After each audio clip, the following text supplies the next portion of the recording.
કજે સોમયા trust, સોમયા સંસ્કૃતિ વિહાર અને સોમયા વિદ્યા વિહાર દ્વારા આયોજિત 37મા જ્ઞાનયજ્ઞમાં ઘાટકોપરવાસી બધા જનોનું સુજ્ઞોનું આ કાલિદાસ હોલમાં શુભ સ્વાગતમ.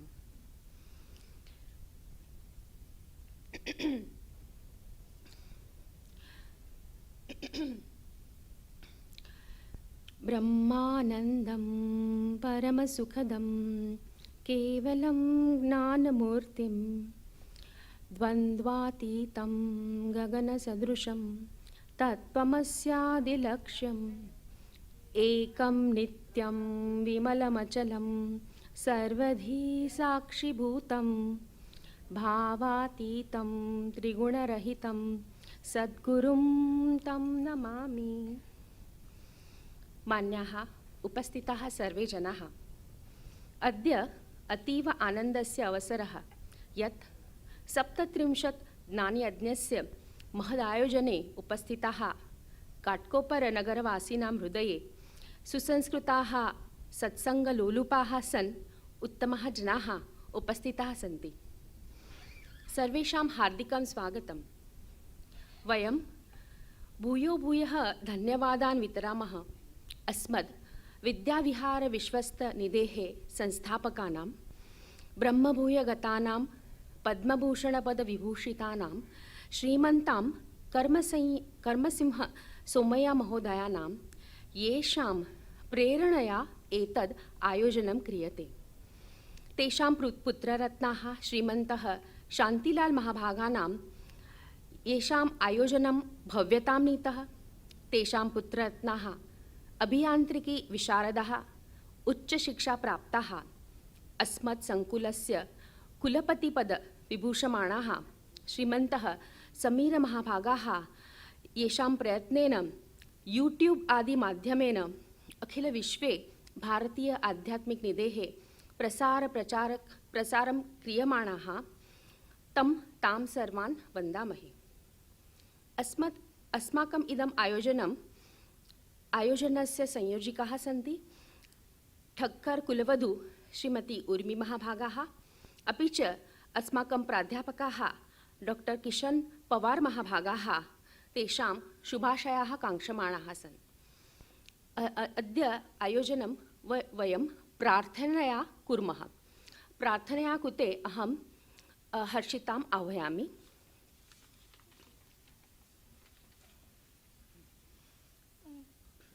ॐ पूर्णमदः पूर्णमिदं पूर्णात् पूर्णमुदच्यते पूर्णस्य पूर्णमादाय पूर्णमेवावशिष्यते.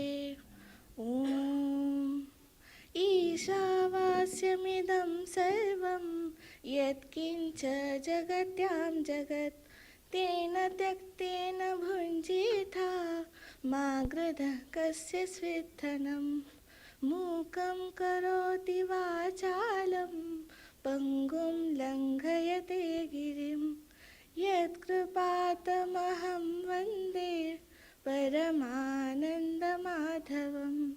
ॐ प्रणो देवी सरस्वती वाजेभिर्वाजिनीवती धीनामित्रवतु. ॐ चोदयित्री सुनृतानां चेतन्ती सुमतीनां यज्ञं दधे सरस्वती. ॐ असतो मा सद्गमय तमसो मा ज्योतिर्गमय मृत्युर्मा अमृतं गमय. ॐ सहनावतु सहनौ भुनक्तु सह वीर्यं करवावहै तेजस्विनामधीतमस्तु मा विद्विषावहै. सर्वेत्र सुखिनः सन्तु सर्वे सन्तु निरामयाः सर्वे भद्राणि पश्यन्तु मा कश्चित् दुःखमाप्नुयात्. ॐ शान्तिः शान्तिः।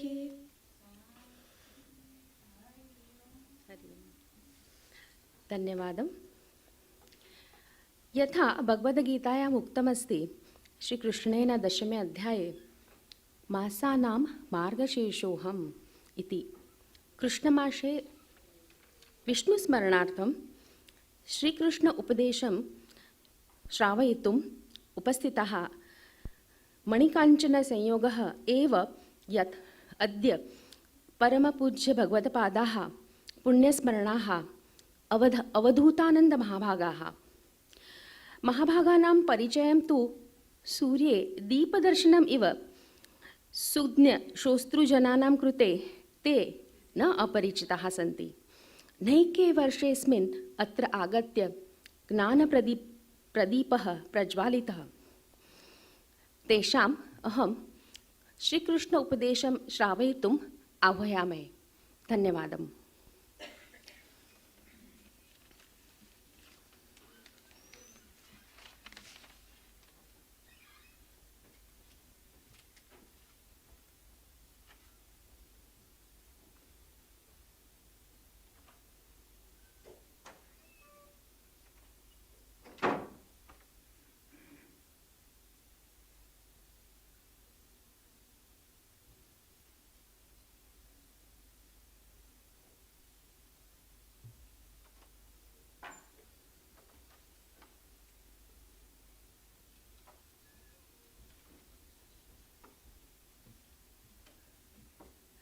क्षम्यतां गुरुजनः, अस्मद् दीपप्रज्वलनं तु कर्तव्यम् अस्माकं। तत्कृते अस्माकं महाविद्यालयस्य HOD history HOD doctor Shrimati Hema Sanghvi महोदयान् आह्वयामि। स्वामीजीन् अपि आह्वयामि यत् दीपदर्शनं।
गुरुर्ब्रह्मा गुरुर्विष्णुः गुरुर्देवो महेश्वरः गुरु साक्षात् परं ब्रह्म तस्मै श्री गुरवे नमः।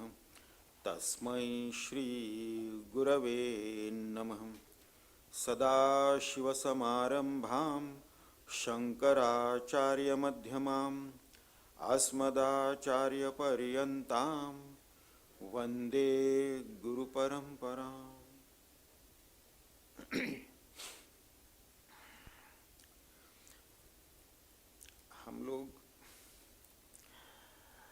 भगवान श्री कृष्ण के मानवता के लिए उपदेश भगवत गीता पर आधारित,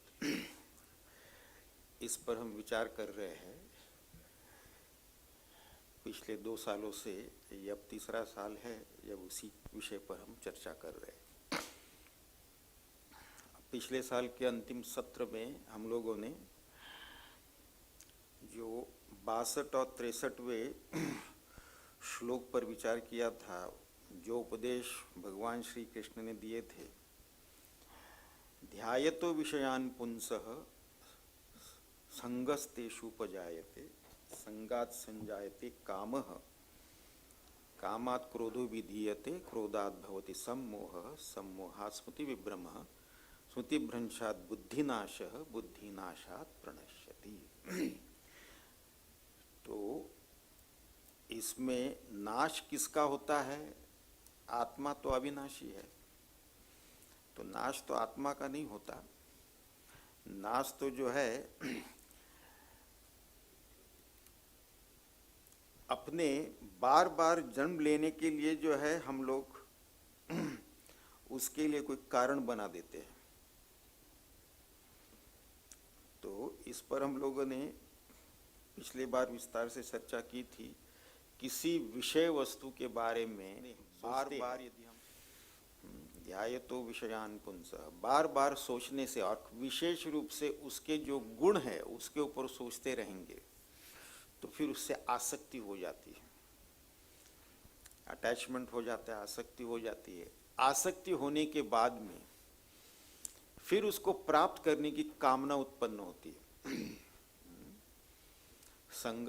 संगस्तेषुपजायते संगात् संजायते कामः, फिर उसको प्राप्त करने की कामना उत्पन्न होती है।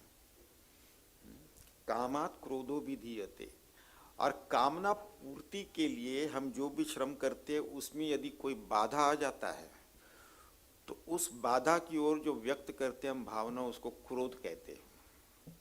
हमारी कामना पूर्ण नहीं हो रही है, इसके लिए ये कारण है। कोई व्यक्ति होंगे, कुछ होगा जिसके कारण जो है कामना पूर्ति नहीं हो रही है। तो कामात् क्रोधो विधीयते क्रोधात् भवति सम्मोहः, क्रोध आने से फिर सम्मोहित हो जाते, केवल मोहित नहीं, परिपूर्णता से मोहित हो जाते, सम्मोहित, सम्मोहः। सम्मोह में स्मृति विभ्रमः, सम्मोहात् स्मृति विभ्रमः, फिर हमारी स्मरण जो है, स्मृति जो है वो भ्रमित हो जाती है। हम ये भूल जाते हैं हम किस परिवार से है, किस खानदान से, किस वंश से है। हमारे वंश ने कई लोगों ने क्या क्या अच्छे कर्म किए वो सारे भूल जाते हैं। स्मृति भ्रंशात् बुद्धि नाश है, स्मृति भ्रष्ट हो गई तो फिर बुद्धि का नाश हो गया, फिर अच्छे बुरे का सोच कहाँ रहता है। फिर जो है फिर नाश होने के बाद में जो मन में आए जैसे चाहे वैसे कर लेते हैं। फिर बाद में पश्चाताप होता है, हमको नहीं करना चाहिए था। हमने पिछले बार में एक दृष्टांत दिया था, जेलों में जो पहली बार जिनसे गुनाह हो गया था, वो हत्या का गुनाह हो गया था, तो ऐसे लोगों के जो है इंटरव्यू लिए गए, आपसे ये कैसे हुआ। उनका पूरा पीछे का इतिहास में उन्होंने कोई ऐसा गुनाह किया नहीं था, कोई पुलिस केस नहीं था, सारा रिकॉर्ड साफ था उनका, तो ये कैसे हो गया, ये हत्या कैसे हो। तो तकरीबन सारे लोगों ने जो सजा भुगत रहे थे उन्होंने एक ही बात कही, पता नहीं उस समय उस व्यक्ति पर मुझे क्यों क्रोध आया और सामने जो डंडा दिखा उसके सर के ऊपर मार दिया, दुर्दैव से जो है वो मर गया और हमको यहाँ पे अभी भुगतना पड़ रहा है। मतलब क्रोधात् भवति सम्मोहः सम्मोहाः स्मृति विभ्रमः स्मृति भ्रंशात् बुद्धि नाश। मतलब ये कोई व्यवसायिक गुनाह करने वाले लोग नहीं हैं, उस समय पे ऐसे उनसे हो गया वो। तो इसीलिए पहले ही जगह पे अगर हम काट देते हैं तो फिर बाकी का होगा नहीं। कौन सी चीज काटनी है? ध्यायतो विषयान पुंस, अगर उसी से उसको ही काट लेते हैं तो फिर संगस्तेषुपजायते, फिर तो आसक्ति नहीं होगी, कामना नहीं होगी, क्रोध नहीं होगा, मोह नहीं होगा, स्मृति भ्रम नहीं होगा, और फिर जो बुद्धि का नाश भी नहीं होगा। तो पहले ये ध्यान करना ही छोड़ दो। अगर ध्यान ही कर रहे हैं तो किसी वस्तु का ध्यान कर रहे हैं तो उस वस्तु में जो है जितने भी अवगुण अवगुण है उसी का ध्यान करिए। अवगुण का ध्यान करने से जो है फिर उसमें प्राप्त करने की आसक्ति नहीं होती, प्राप्त करने की इच्छा भी नहीं होती। अगर किसी वस्तु में 99 दोष है, एक गुण है, और केवल उस गुण का ही विचार करते रहेंगे तो उस वस्तु को प्राप्त करने की इच्छा होगी। लेकिन किसी वस्तु में 99 गुण है और एक ही दोष है और केवल उसी दोष का ही विचार करते रहेंगे तो उस वस्तु की इच्छा छूट जाएगी। तो शुरू में उसको जड़ से ही काट दो ताकि ये जो है बड़ा पेड़ न बने। तो ये विचार हम लोगों ने अंतिम के सत्र में किया था पिछली बार। तो हम लोग जो है अभी भगवान श्री कृष्ण हम लोगों को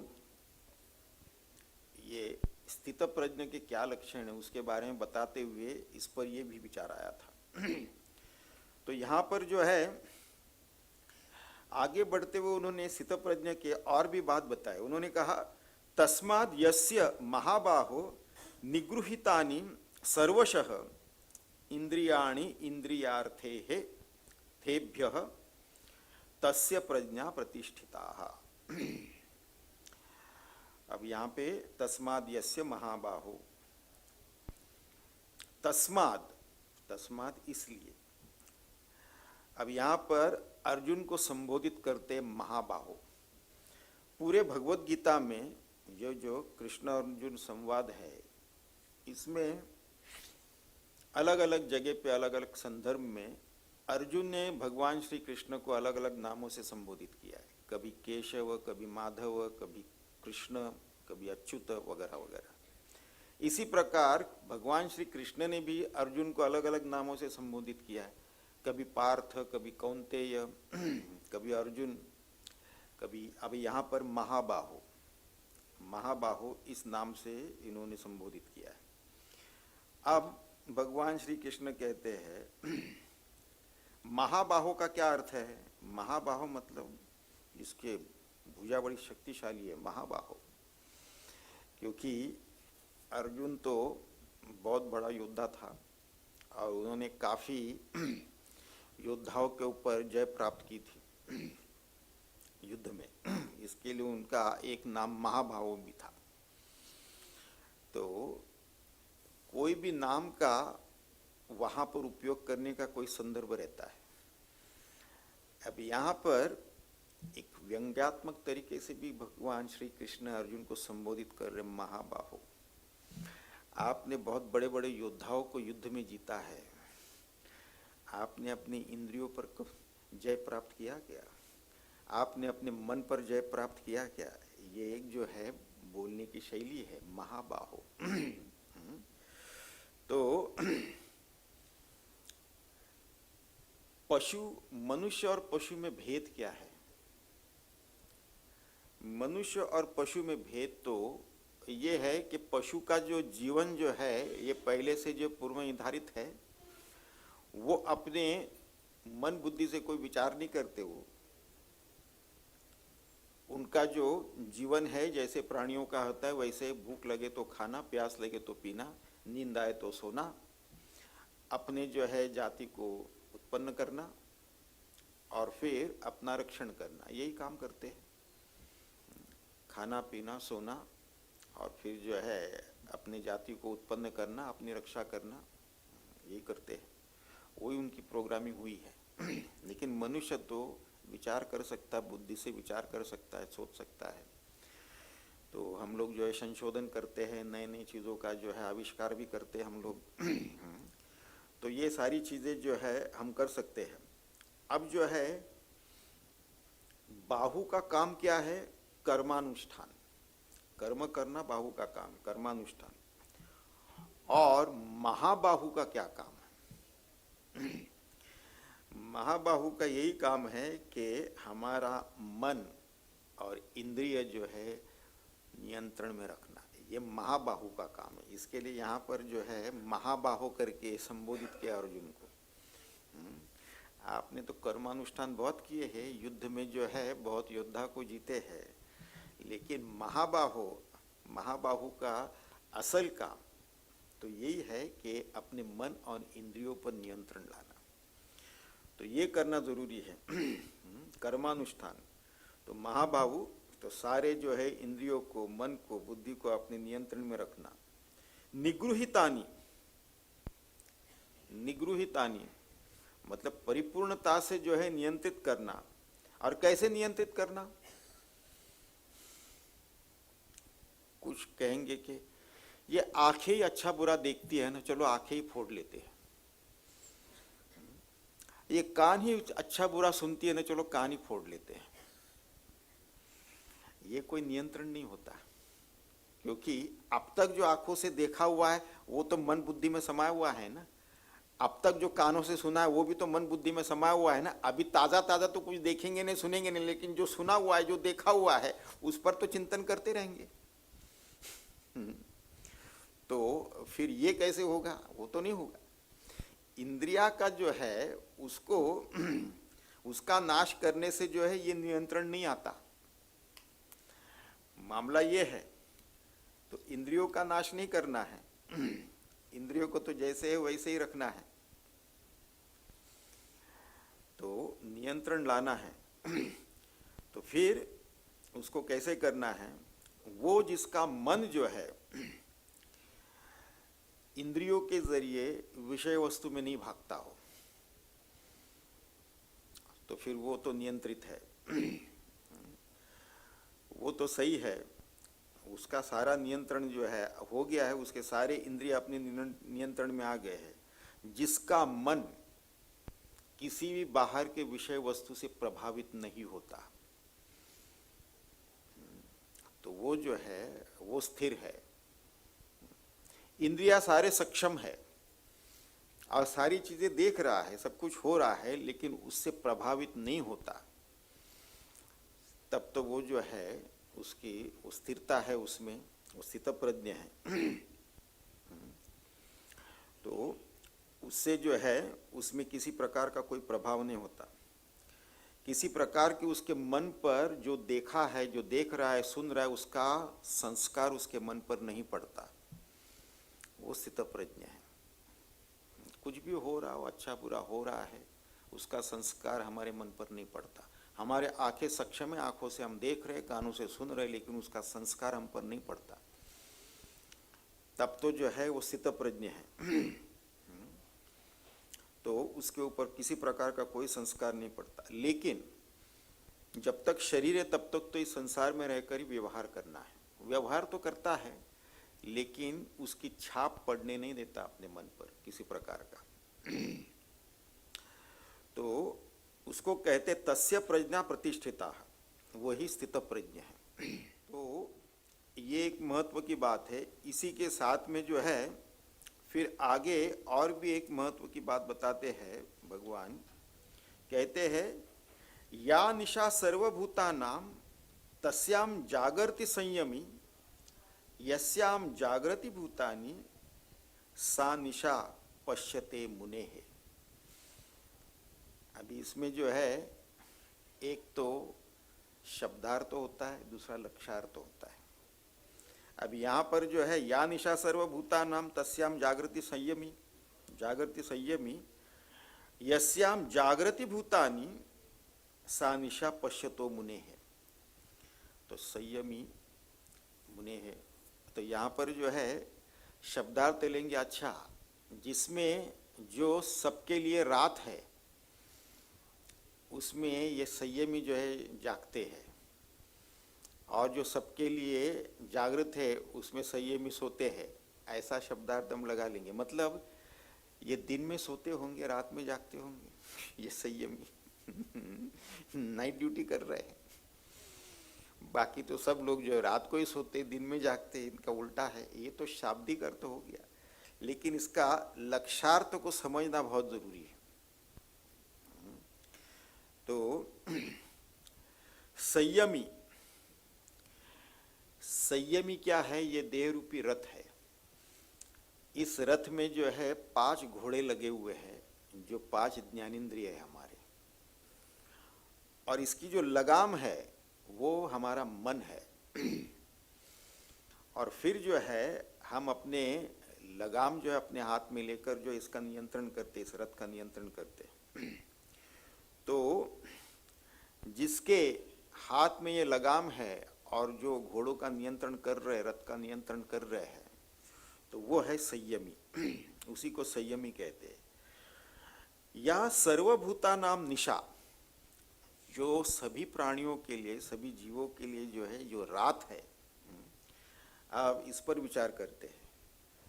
तो जो सब प्राणियों के लिए रात है, यानी कि उस समय पे सब जो है सोते हैं, मतलब चेष्टाहीन होते हैं, कोई काम नहीं, अपने बिस्तर पर लेट गए, सो गए, कोई चेष्टा नहीं है, कोई कर्म नहीं हो रहा है, कुछ भी नहीं है। तो जहाँ पर कुछ भी कर्म नहीं हो रहा है और वो अत्यांतिक सुख है, सुषुप्ति अवस्था जो है वो अत्यांतिक सुखदेयी है। तो जिसमें किसी प्रकार का कोई कर्म नहीं हो रहा है, कुछ नहीं हो रहा है, किसी वस्तु का हम भोग नहीं कर रहे हैं। देखिए, जागृत अवस्था में हमको सुख दुख का अनुभव होते रहता है, स्वप्न अवस्था भी अच्छे बुरे स्वप्न आते हैं, वहां पर भी सुख दुख का अनुभव हमको होता है। लेकिन जब हम सुषुप्ति में जाते हैं तो कुछ भी नहीं होता, किसी वस्तु का कोई भोग नहीं कर रहे हम। लेकिन जैसे ही गहरी नींद से हम उठते हैं तो सबसे पहले हम कहते हैं कुछ भी पता नहीं चला, लेकिन आनंद आ गया, मजा आ गया। अच्छा, तो किस वस्तु का भोग किया आपने? नहीं, वस्तु का तो कोई भोग नहीं किया, लेकिन फिर भी आनंद आ गया, मजा आ गया। क्योंकि सुषुप्ति अवस्था में उसको अत्यांतिक सुख क्यों कहते हैं? क्योंकि वहां पर जो है हम अपने स्वरूप से बिल्कुल निकट रहते हैं। हमारा स्वरूप तो परमानंद स्वरूप है, उससे निकट होते हैं।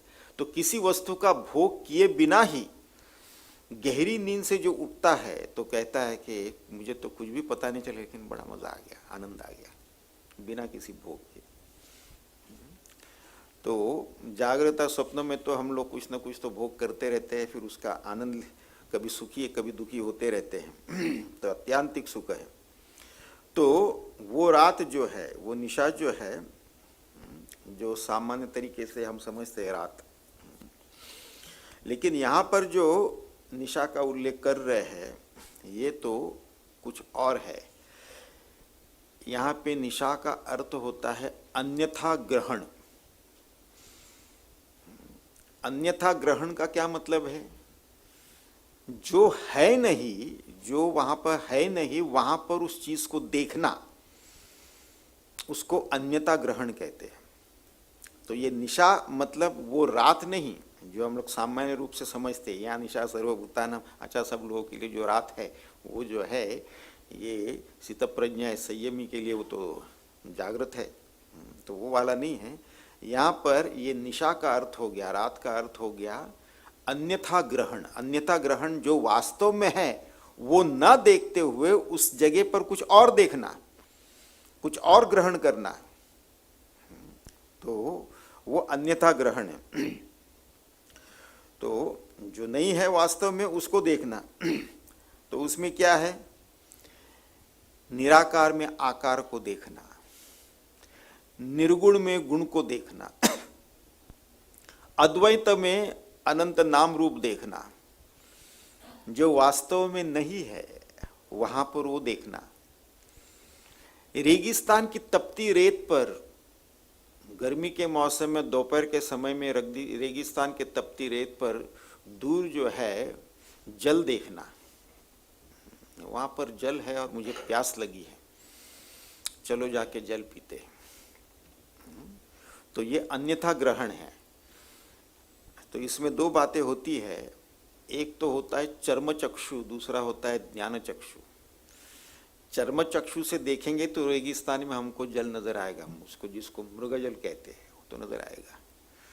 लेकिन जिसको उसके पीछे का विज्ञान पता है वो उसके पीछे जाएगा नहीं, वो अपने ज्ञान चक्षु से देख रहा है। चर्म चक्षु से तो मुझे भी नजर आ तो रहा है, लेकिन उसके पीछे का विज्ञान भी मुझे पता है।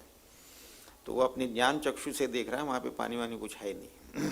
बेकार में दौड़ते हुए जाएगी, अभी तो प्यास लगी और प्यास लगेगी उधर जाते जाते। तो वो जो है उसको कहते हैं, मतलब ये अनेक नाम रूप देखना, निर्गुण में गुण को देखना, निराकार में आकार को देखना, अनेक नाम रूप जहाँ पे कुछ है नहीं उसमें वो देखना, अद्वैत में। तो ये तो जो है ये स्वप्नवत है। स्वप्नवत क्यों है? और ये जागृत अवस्था भी स्वप्नवत है। देखिए जागृत और स्वप्न में भेद क्या है। जब तक कि हम स्वप्न जगत में हैं, स्वप्न देख रहे हैं, स्वप्न हमारे लिए उतना ही सत्य है जितना यह जागृत अवस्था का अनुभव हमारे लिए सत्य है। स्वप्न में अगर कोई शेर हमारा पीछा कर रहा है, ये नहीं कहते ये तो केवल स्वप्न है, ये तो भ्रम है, हमको तो ऐसे ही खड़े रहना चाहिए। नहीं नहीं, हम तो भागेंगे। स्वप्न से जागृत में आने के बाद ओहो वो तो केवल स्वप्न था, हम बेकार में डर गए थे, घबरा गए थे। लेकिन जब स्वप्न जगत में स्वप्न पुरुष थे हम, तब तो वो अनुभव सत्य था हमारे लिए, और अगर घबराहट हो रही तो वो सत्यवती हो रहा है, हम तो भाग रहे हैं बचने के लिए उससे। वो तो उठने के बाद हम कहते कि अच्छा वो तो स्वप्न था, हम बेकार में घबरा गए थे। इसी प्रकार जागृत अवस्था भी स्वप्नवती है। तो इसमें क्या है, जो कुछ भी देखते हैं इसी तरीके से जागृत पुरुष के लिए जागृत अवस्था सत्य है, जैसे स्वप्न पुरुष के लिए स्वप्न अवस्था सत्य है, स्वप्न जगत सत्य है, स्वप्न जगत का अनुभव सत्य है।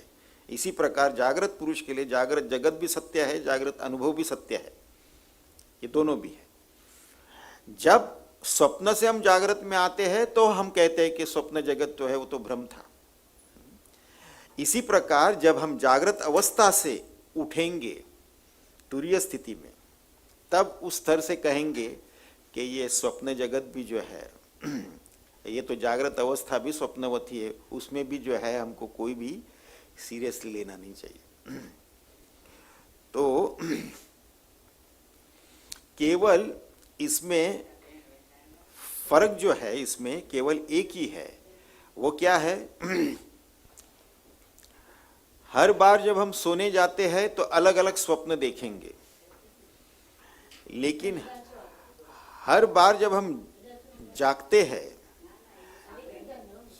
तो हर बार जब हम जागते हैं तो वही जगत देखते हैं।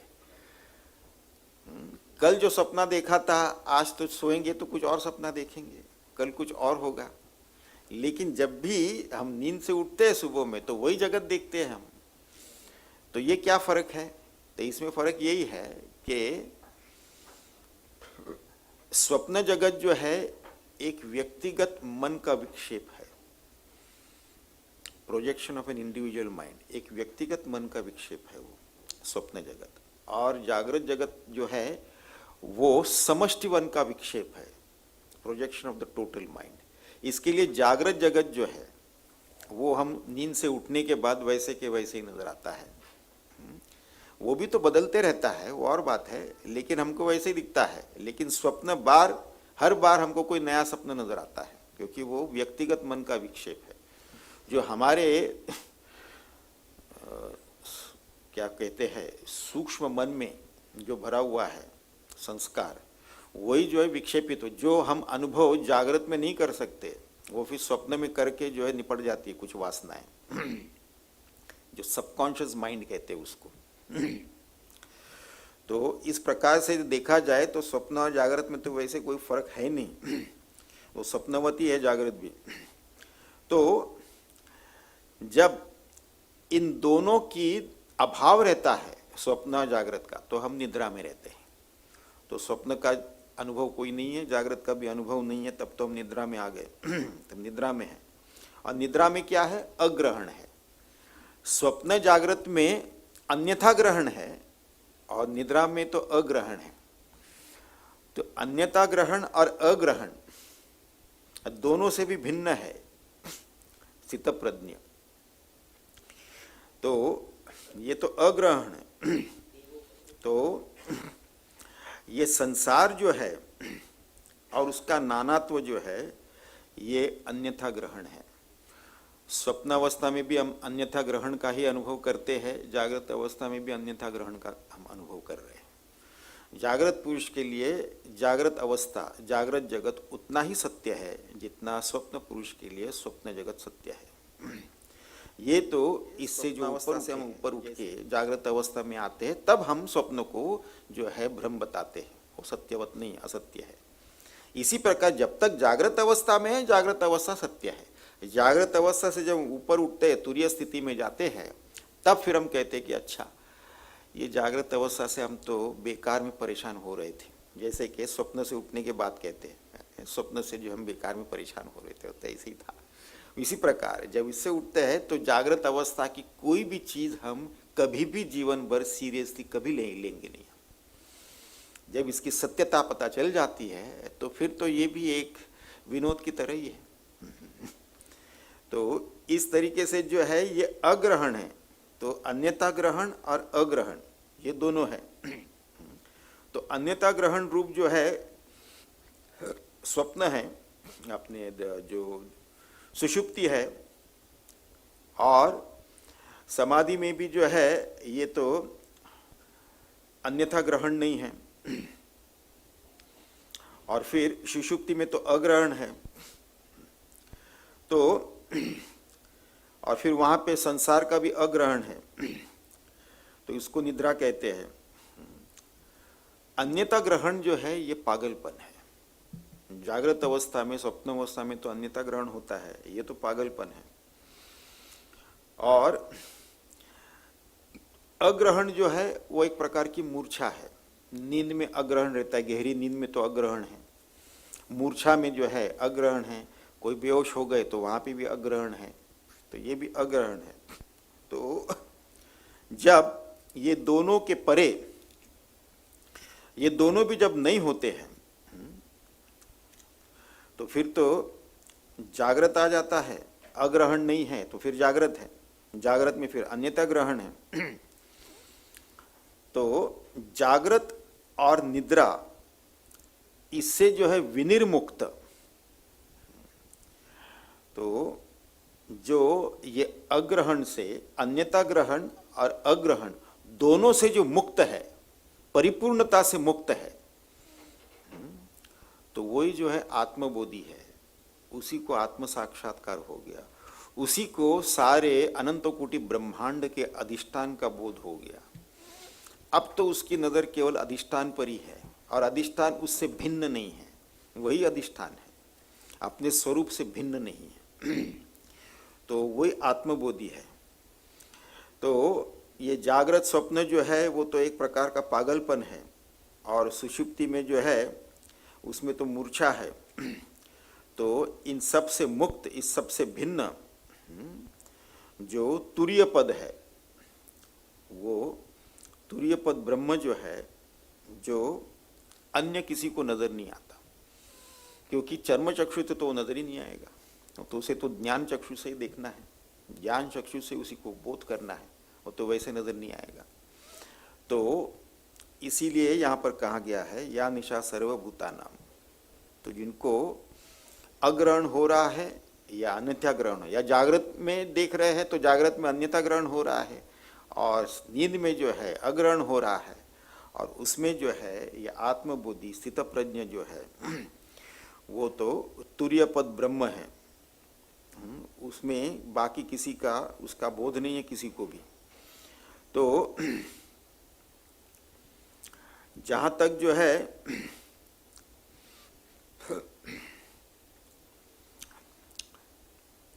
ये ब्रह्म तत्व है, तो ब्रह्म तत्व किसके लिए सुषुप्ति है? अन्य जीवों के लिए, अन्य भूतों के लिए ये सुषुप्ति है, और ये स्थित प्रज्ञ के लिए वो जागृत है ब्रह्म पद, दूसरों के लिए सुषुप्ति है।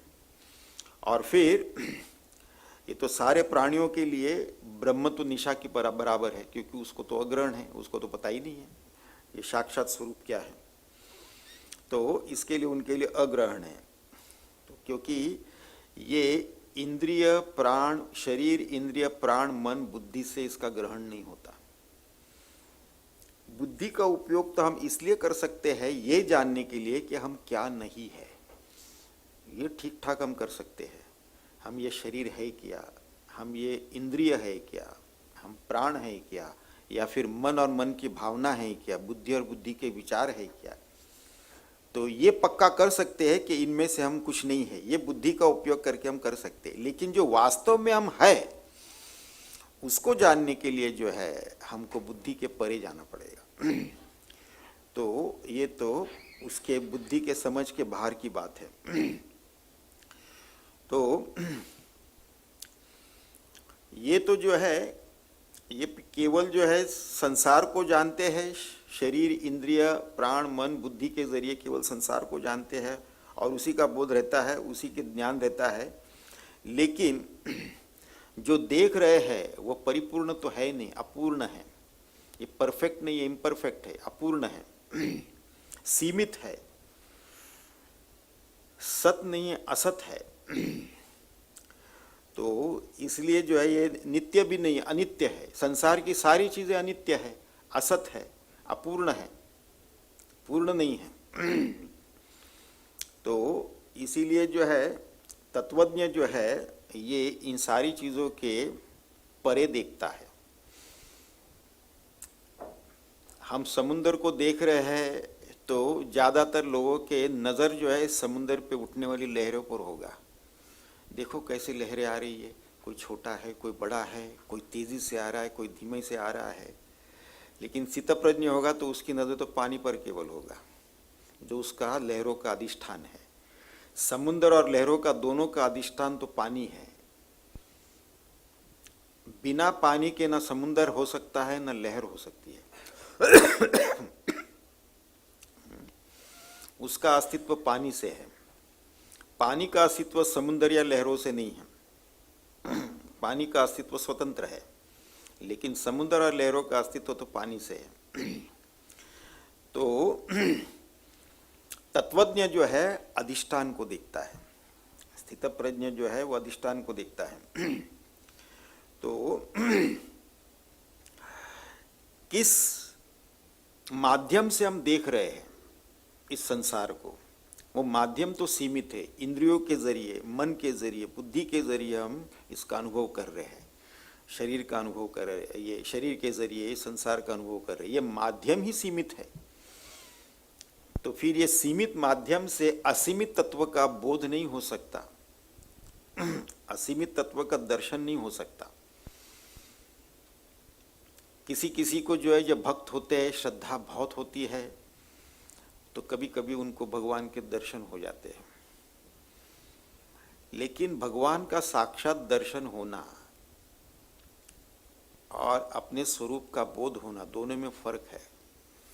भगवान के साक्षात दर्शन तो कई संतों को हुए थे, लेकिन उनको आत्मबोध नहीं हुआ था, क्योंकि भगवान ने उनके भक्ति के कारण एक रूप में दर्शन दे दिया। भगवान स्वयं कहते हैं हम ये रूप नहीं है, हम तो रूप के परे है। अगर केवल भगवान के दर्शन मात्र से अगर सबको आत्मबोध हो जाता तो लाखों करोड़ों लोगों ने प्रभु रामचंद्र जी का दर्शन कर लिए थे, भगवान श्री कृष्ण का दर्शन कर लिए थे। तो क्या वो सारे मुक्त हो गए? सबको आत्मबोध हो गया? नहीं हुआ। तो मामला तो यह है, केवल दर्शन करने से तो नहीं होता ना।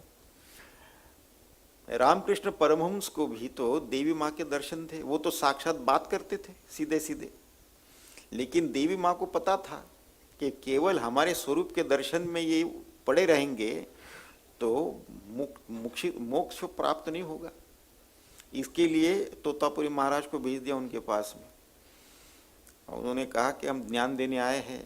तो बोले हम देवी माँ से पूछ लेंगे। वो तुम जाके पूछ लो माता जी से। फिर तो देवी माँ ने कहा हमने ही भेजा है, इनसे ज्ञान प्राप्त कर लीजिए। यही बात जो है नामदेव महाराज, जो महाराष्ट्र के बहुत बड़े संत हो गए, उनके भी जीवन में आता है। वो तो 7-8 साल के थे तभी विट्ठल भगवान ने दर्शन दिया था उनको। क्योंकि उनके पिताजी ने जो है कुछ काम से जाना था, तो पूजा के लिए इनको बिठा दिया और बोले कि नैवेद्य खिलाए बिना जाना दे, पूजा कमरे से निकलना नहीं है। अब बच्चा बेचारा जैसा कहा था वैसे बैठ गया उधर, नैवेद्य लेकर भगवान को खाइए खाइए करके। शाम हो गई फिर भी खा नहीं रहे, तो भगवान को कह के परेशान हो रहा है, मुझे भूख लगी, आप जब तक नहीं खाएंगे मैं नहीं खा सकूंगा। तो उनको 7-8 साल की उम्र में साक्षात विट्ठल भगवान ने दर्शन दे दिए। तो फिर जो है खाने के बाद में खा लिए। अब इनको थोड़ा सा अहंकार भी था नामदेव महाराज को, हमको तो 7 साल में भगवान ने दर्शन दिए, भगवान से बातचीत भी कर रहे थे। लेकिन जो है इनको आत्मबोध तो नहीं था, आत्मज्ञान तो नहीं था, और वो समकालीन थे, ज्ञानेश्वर महाराज और उनके बंधु के समकालीन थे। तो एक बार इन्होंने कहा कि चलो ये कुम्हार को बुला लेते हैं, किसकी मटकी कच्ची रह गई है वो पता चल जाएगा, क्योंकि उनको मटका बजा के देखने का उनकी तो आदत है, उनका तो ये व्यवसाय ही है।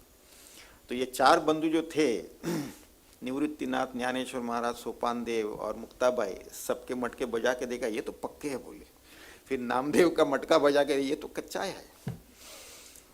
तो फिर नामदेव महाराज बड़े निराश हो गए, भगवान के पास गए, बोले वो तो ऐसे बोल रहे, हाँ वो तो तुम तो कच्चे ही हो।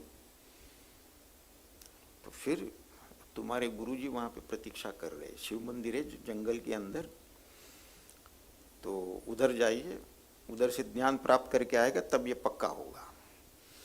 तो फिर जंगल गए तो शिव का मंदिर था, शिव के मंदिर में गए, अंदर भीतर गए तो एक कोई वृद्ध व्यक्ति अपने पैर शिवलिंग पे ऊपर रख के जो है ऐसे लेटे हुए थे। तो नामदेव महाराज ने कहा ये क्या अनर्थ हो रहा है, शिवलिंग के ऊपर पैर। तो उन्होंने वृद्ध से कहा भाई ये क्या अनर्थ कर रहे हो। बोले मैं तो बहुत कमजोर हूँ, मुझसे तो उठाया नहीं जा रहा, आपको अगर ये गलत लग रहा है तो उठा के दूसरी तरफ रख दीजिए। तो जैसे ही उन्होंने पैर उठा के दूसरी तरफ रख दिया तो जो वृद्ध थे उनके पैर के नीचे से शिवलिंग आ गया, फिर शिवलिंग के ऊपर ही था पैर। तो तब नामदेव महाराज को पता चल गया कि ये तो कोई साधारण व्यक्ति नहीं है। बोले आप कौन है।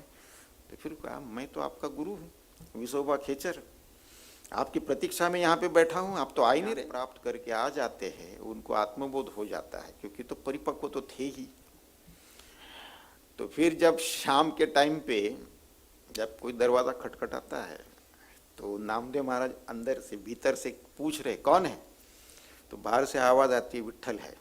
बोले हमको ऐसे विट्ठल भगवान के दर्शन नहीं करने मिलना नहीं है जो केवल बाहर है और अंदर भी नहीं है, साथ में एक साथ में। तब भगवान को पता चल गया, अब तो इसको बोध हो गया है, सर्वव्यापी तत्व है, रूप हो या ना हो। तो मामला ये है कि रूप के परे उसका बोध होना विरला ही है, तो सबके बस की बात नहीं है। इसके लिए ज़्यादातर प्राणियों के जो है, जीवों के जो है, उनके लिए तो ये रात समान है, अग्रहण है उनके लिए, अन्यथा ग्रहण। संसार तो अन्यथा ग्रहण है, निद्रा में अग्रहण है, और ग्रहण तो दोनों में भी नहीं हो रहा है। तो मामला तो ये ऐसा है। तो ये तो केवल अनुभव करते हैं जो अपने शरीर, इंद्रिय, मन, प्राण, बुद्धि से ही अनुभव करते हैं, और वो जो है वो सारे जो है सीमित है। और जो देख रहे हैं वो तो सीमित है, अनित्य है, तो और उसी में रहते हैं, उसी का भोग करते रहते हैं। तो तत्वज्ञ जो है वो तो अपने चर्म चक्षु से नहीं, वो ज्ञान चक्षु से देखता है, और ज्ञान चक्षु से जो है उसको नज़र जो आता है वो परम सत्य है, उसका अधिष्ठान जो है वो नज़र आता है। वैसे अभी हम लोगों ने मुर्गजल का अनुभव ले लिया, मुर्गजन का जो दृष्टांत ले लिया था, वैसे भी जो है चर्म चक्षु हमको कहती है कि सूर्य जो है ये तो पूरब से उगता है और पश्चिम में डूबता है, सूर्यास्त होता है, सूर्योदय और सूर्यास्त, ये तो हम रोज देखते हैं अपने चर्म चक्षु से। लेकिन ज्ञान चक्षु कुछ और कह रहा है, इसके पीछे का विज्ञान कुछ और है। पृथ्वी जो गोल घूम रही है उसकी जो गोलाकार रफ्तार है, जो सूर्य पर विक्षेपित होने के कारण ऐसा भ्रम पैदा होता है कि मानो सूर्य जो है पूर्व से निकलकर पश्चिम में आ रहा है। सूर्य तो अपनी जगह से हिलता नहीं है। तो चर्म चक्षु से देखो तो ये नजर आता है, ज्ञान चक्षु से देखो तो फिर पता चलता है वास्तविकता क्या है। और पृथ्वी जो है ये 1670 किलोमीटर प्रति घंटे के रफ्तार से घूम रहा है। हमको उसका अनुभव हो रहा है क्या? तो हमारे अनुभव के हिसाब से पृथ्वी स्थिर है बिल्कुल, लेकिन ज्ञानचक्षु कहती है कि ये 1670 किलोमीटर की रफ्तार से घूम रहा है। हम तो जो है ये मेले में जो चक्री आती है उसमें 5 मिनट बैठो, उसकी गति क्या होगी, उससे उतर जाओ तो ऐसे चक्कर आने लगता है। और ये 1670 किलोमीटर मतलब जेट हवाई जहाज के दुगना रफ्तार से ये घूम रहा है। हमको चक्कर आता है क्या? नहीं आता। ज्ञान चक्षु से पता चलता है कि ये गोल घूम रहा है, चर्म चक्षु से तो कुछ अनुभव नहीं है। तो इसीलिए जो है उसके अधिष्ठान में कुछ और है, ये अन्यथा ग्रहण हो रहा है हमको। हमारी इंद्रियों से हम देख रहे, अनुभव कर रहे, सारे अन्यथा ग्रहण है। और जब अधिष्ठान का बोध हो जाए तो फिर तो विनोद ही विनोद है फिर तो किसी चीज को हम जो है सीरियसली लेंगे नहीं तो इस तरीके से जो है तत्वज्ञ जो है अपने ज्ञान चक्षु से देखता है, इसके लिए किसी चीज का उसके ऊपर असर नहीं पड़ता, प्रभावित नहीं होता। अच्छा हो बुरा हो, जैसा है जैसा नहीं, उसको पता है ये सब जो है सत्यवत नहीं है, असत्य ही है। इसके आगे के विषय पर विचार हम अगले सत्र में करते हैं।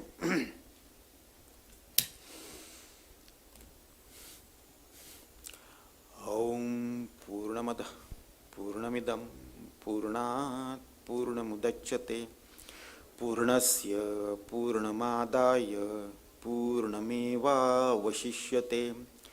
ओम शांति शांति शांति। हरिः ओम श्री गुरुभ्यो नमः। हरिः ओम। उक्तं वर्तते सतां संगः कथमपि पुण्येन भवति। आज अवधूतानंद जी का प्रथम पुष्प प्रवचन हमको बहुत आह्लादित कर गया। मैं श्रीमती लीलाबेन कोटक जो हमारी ट्रस्टी हैं उनको विनंती करूंगी कि वे अवधूतानंद जी का स्वागत शॉल से करें। प्रभा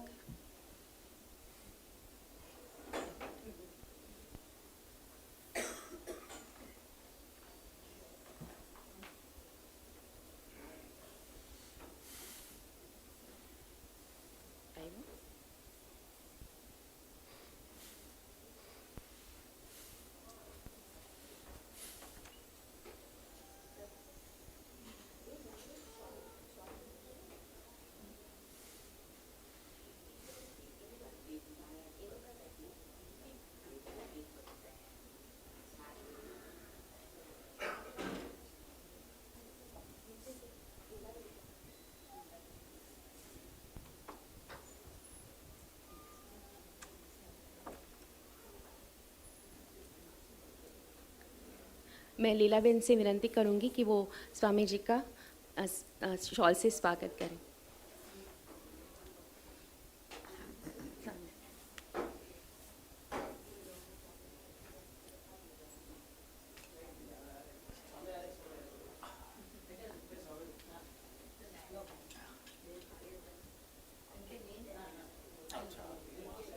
यहाँ से है सर, हाँ यहाँ से।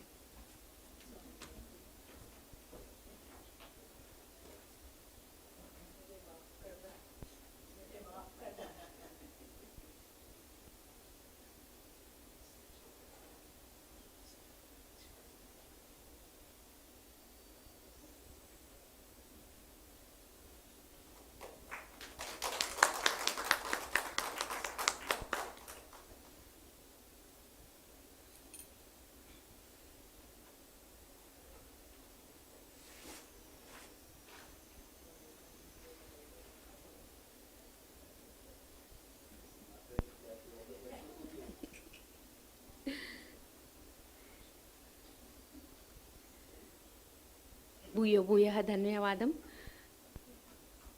अभी दूसरा सत्र शुरू होगा, उसके पहले सब प्रसाद ग्रहण करिएगा। तो स्वामी जी प्रसाद देंगे तो प्रसाद ग्रहण करिएगा। दूसरा सत्र तनुभाई खटाऊ जी का है जो आज आर्थराइटिस और डायबिटीज़ के ऊपर हमारे से संवाद साधेंगे। तो 10 मिनट का विराम रहेगा, बाद में दूसरा सत्र शुरू होगा। हरिओम।